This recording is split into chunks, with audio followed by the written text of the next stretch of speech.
It is a sign of things to come. Two commuter rail cars inching their way from Union Station to DIA today. The first cars ever to use that line. It's part of a test to make sure the cars can fit through all the stations along the new route. 7 News reporter Lance Hernandez is learning more about that test. And Lance, there's a reason the cars weren't traveling at high speeds.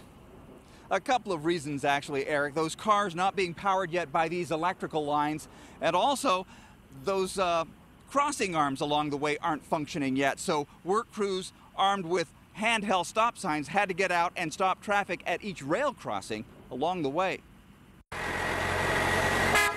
RTD getting two cars out as far as Airport Boulevard today. They didn't quite make it to the airport itself because the trackmobile pulling them wasn't powerful enough to get them up on the overpass over I-70.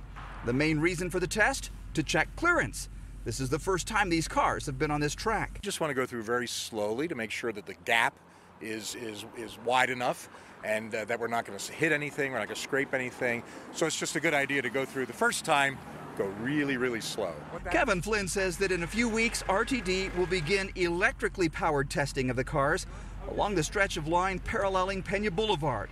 He said motorists will soon see many trains along that stretch. And that can be frustrating if you're running late for a flight and you're in a traffic jam, I-70, 225, and you see these trains zipping by. That's going to be real frustrating for people. But the fact is, we are required under our federal grant to do a certain amount of testing. We have to burn 1,000 hours on each car before we can have a paying customer on board.